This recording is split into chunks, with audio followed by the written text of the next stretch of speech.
सबो मल्ला, जय जोहार। मैं जिज्ञासा गुप्ता आप सभी का मेरे इस चैनल पर स्वागत करती हूँ। तो दोस्तों, आज हमारे बीच मौजूद है छत्तीसगढ़ की जानी मानी हस्ती डॉक्टर संतोष राय सर, जिन्हें कॉमर्स गुरु के नाम से भी जाना जाता है।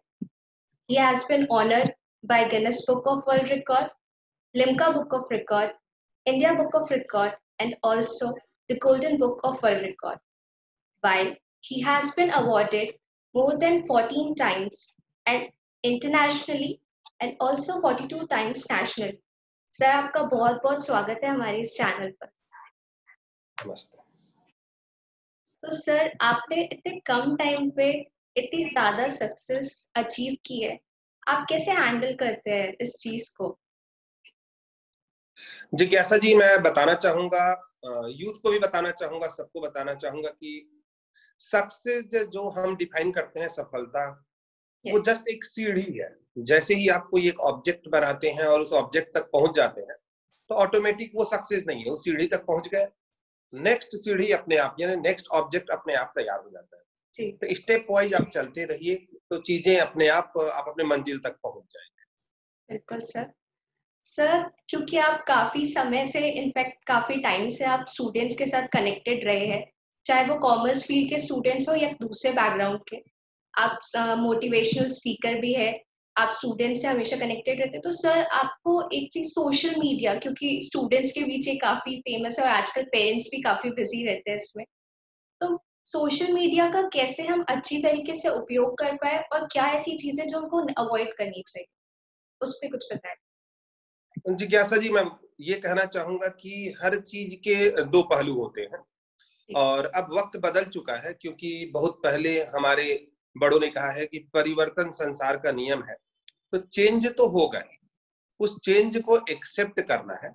रही बात सोशल मीडिया का, तो सोशल मीडिया का कुछ बच्चे ऐसे जरूर हैं जो गलत उपयोग कर रहे हैं, लेकिन बहुत बड़ी क्राउड ऐसी भी है जो सोशल मीडिया का सही उपयोग कर रही है। कई बच्चे हैं, अगर हम सोशल मीडिया के अगर अगेंस्ट में बात करें तो शायद आप इतने दूर रह करके शायद आज मैं और आप जो बात कर रहे हैं वो भी नहीं कर पाते। तो ये इसका एक पॉजिटिव अप्रोच हो गया। निगेटिव अप्रोच में अगर हम जाना चाहेंगे तो बहुत सारी चीजें हैं कि आप किसी की खिल्ली उड़ाएं। तो पहले अंतर ये था कि हम जब बातचीत किसी से करते थे तो फेस टू फेस खिल्ली उड़ाते थे, आते जाते चलने वाले पे उड़ाते थे। आज हम उसको एक वीडियो का रूप दे करके और सोशल मीडिया में थ्रो कर दे रहे हैं। तो इसका यूटिलिटी हो, आप कैसे उपयोग करते हैं, वो सबसे ज्यादा इंपॉर्टेंट होता है। ये हमारा मतलब सोचना है। जी बिल्कुल सर, मैंने एक चीज बहुत क्लोजली ऑब्जर्व किया है खुद की फैमिली में भी, कि पेरेंट्स अब ज्यादा सोशल मीडिया पे बिजी हो गए। वो बच्चों को उतना टाइम नहीं दे पा रहे जितना देना चाहिए, और मेरे ख्याल से उस कारण से उनकी परवरिश वैसी नहीं हो पा रही है जैसी होनी चाहिए। उस पर आप क्या बोलना चाहेंगे? जिज्ञासा जी, मुझे तो सबसे अच्छा लगा, आप मेरी लाइफ की पहली ऐसी एंकर है जिसमें आपने यह प्रश्न न केवल यूथ से उठाया है बल्कि साथ साथ में आपने उनके पेरेंट्स से भी उठाया है।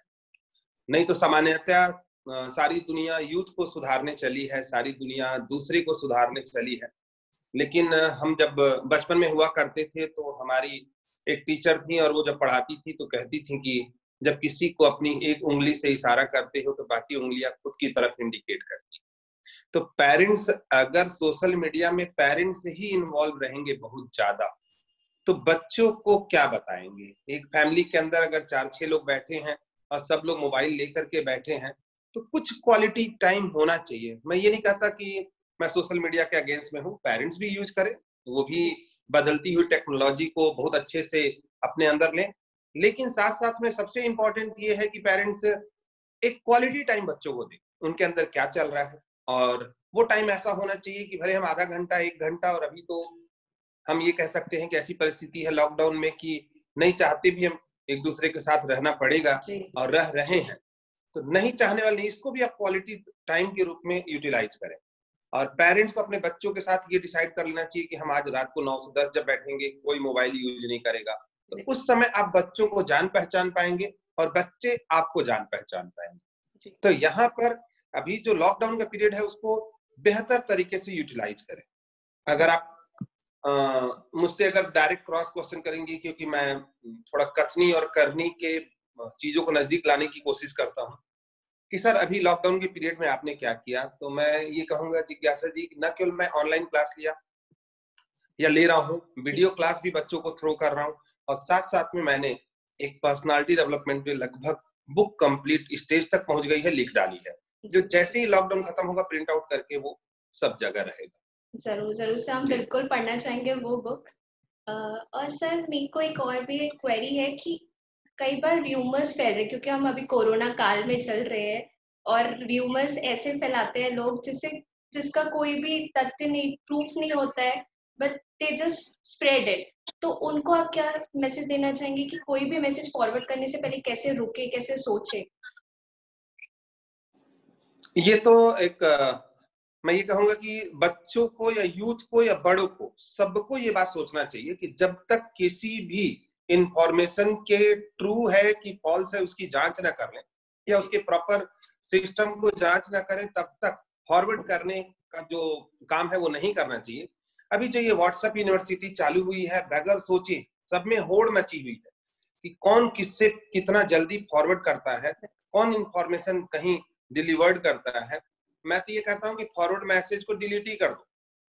बगैर सत्यता के अगर कोई फॉरवर्ड मैसेज आप तक पहुंच रहा है तो डिलीट कर दो, क्योंकि वो तो आपके विचार है ही नहीं, और जिसने आपको विचार दिया उस विचार की सत्यता को आपने चेक किया ही नहीं, तो आप तो दोनों जगह से फॉल्स हैं। आप तो एक तरीके से मैं ये कहूं कि गलत बातों को फैलाने वाले गुनाहगार हैं। तो हर फॉरवर्ड मैसेज के साथ आप एक गलत इंसान के रूप में डेवलप हो रहे हैं। यहाँ एक होड़ मची है। कई तो तब हो जाता है जिज्ञासा जी, कई बार हद तो तब हो जाती है जब लोग मैसेज फॉरवर्ड करते हैं और फॉरवर्ड करके लिखते हैं पहली बार। अब उनको कौन बताए कि इससे पहले हम उसको 10 बार और देख चुके हैं। वो उनके लिए पहली बार होता है, जो कि हमारे लिए 10वीं बार होता है। तो दूसरे का टाइम भी किल कर रहे हैं। और अब धीरे धीरे ऐसी स्थिति आ गई है कि मुझे नहीं लगता कि जो लोग थोड़े व्यस्त हैं वो अपने पूरे व्हाट्सएप के मैसेज अब पढ़ भी रहे हैं। मैं जितने ग्रुप हैं, ग्रुप में कुछ एक दो ग्रुप के मैसेज पढ़ता हूँ, बाकी ग्रुप के मैसेज नहीं पढ़ता। लेकिन इंडिविजुअल अगर किसी का मैसेज आ रहा है तो वो इन्फॉर्मेशन है। तो आप इंडिविजुअली कोई मैसेज भेज रही हैं तो एक इन्फॉर्मेशन के रूप में। जी जी, मैं बिल्कुल चाहूंगी सर कि आपकी बातों को सुनकर लोग अवेयर हो और सही कदम उठाए सोशल मीडिया को यूज करने से पहले। सर क्योंकि आपके पास समय भी कम है और हम अपने आखिरी समय में इंटरव्यू के चल रहे हैं, तो आप यूथ को क्या मैसेज देना चाहेंगे? मैं यूथ को सिर्फ ये कहना चाहूंगा कि मैं 2-3 लाइन ये कहता हूँ सभी यूथ को कि हर यूथ का एक टारगेट होना चाहिए। बगैर लक्ष्य का इंसान चलता फिरता मुर्दा है। जान तो है लेकिन उस जान का कहीं सही यूटिलाइजेशन नहीं है। तो सबके पास एक लक्ष्य होना चाहिए, और वो लक्ष्य नहीं मिले तो बहुत घबराने की जरूरत नहीं है, क्योंकि किसी भी प्रोडक्ट को आप उठा ले उसमें बहुत सारी क्वालिटी होती है। ऐसी हर यूथ चहुमुखी प्रतिभा का धनी है, यूनिवर्सल है। हर यूथ के पास वो क्वालिटी है कि अगर वो ठान ले तो निश्चित तौर से सक्सेस उसके कदमों में तो नहीं कहूंगा, लेकिन उसके हाथ में जरूर सक्सेस रहेगा। ठानना जरूरी है। अगर हम एक चावल को लें तो चावल कितनी वेराइटी का होता है, यूथ को लेंगे यूथ भी उतनी वेराइटी का होता है। चावल से आप चावल बना के खाती हैं, चावल से लोग उसको पीस वीस करके डोसा बना के खा लेते हैं। कितना मतलब किसी प्रोडक्ट को लो, आप नारियल को लोग तो नारियल का तेल निकालते हो, नारियल का चटनी बनाते हो, नारियल को सब्जी में डालते हो, नारियल को भगवान के पास चढ़ाते हो। तो हर प्रोडक्ट की इतनी सारी यूटिलिटी है। तो आप तो इंसान हैं, आपके अंदर तो इतनी सारी चीजें हैं, बस उसको यूटिलाइज और सही दिशा में आपका एक लक्ष्य होना चाहिए। बिल्कुल सर, आपने बिल्कुल सही कहा कि एम को सही डायरेक्शन में यूटिलाइज करना बहुत जरूरी है, और एक एम होना बहुत जरूरी है लाइफ में अपने। सर एक क्वेश्चन मैं आपसे पूछना चाहूंगी जो मेरे मन में हमेशा रहा है। एक पैशन होता है, एक प्रोफेशन होता है। कई बार ऐसा होता है कि हम अपने पैशन को फॉलो करना चाहते हैं, बट क्योंकि वो ऐसा पैशन नहीं होता है जिससे हम इकोनॉमिकली स्ट्रांग हो, तो हम प्रोफेशन, तो उस टाइम क्या करना चाहिए?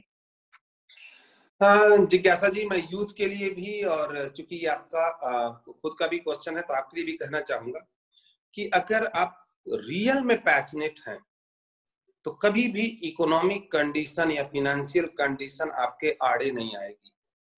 आप दुनिया की हर चीज हासिल कर सकते हैं अगर पैशनेट है तो। पहले तो हमें ये जानना पड़ेगा कि हमारी हॉबी क्या है, हमारा पैशन क्या है, और हम चाहते क्या है। कई बच्चे अपनी हॉबी को अपना पैशन समझ लेते हैं, ये दोनों में बहुत बड़ा डिफरेंस है। जी। अब हॉबी ही पैशन बन जाए तो फिर आप दुनिया की सबसे खूबसूरत और सबसे ऐसी इंसान है कि जो आपने सोचा वो पैशन में कन्वर्ट हो गया, और वो पैशन अगर प्रोफेशन में बदल जाए जी सर। तो इससे सुंदर कुछ बात हो नहीं सकती। और मैं ये कहना चाहूंगा, सभी यूथ को भी कहना चाहूंगा कि अगर आपके पास अगर सच में एक लक्ष्य है तो जी। फाइनेंशियल कंडीशन या इकोनॉमिक कंडीशन का रोना जो लोग रोते हैं, बिल्कुल रोने की जरूरत नहीं है। अगर आप स्कूल की टॉपर हैं, हर स्कूल कॉलेज आपकी मदद करने को तैयार है। आप किसी छोटे से पूजा में या गली में डांस करके बहुत अच्छे डांसर नहीं बन सकते। आप बाथरूम में गुनगुना करके बहुत अच्छे सिंगर नहीं बन सकते। आप देखिए कि क्या डांस का क्या लेवल है। आज जो बच्चे डांस कर रहे हैं, उस लेवल का डांस आप कर पा रहे हैं कि नहीं? अगर उस लेवल में है, तब वो आपका पैशन है।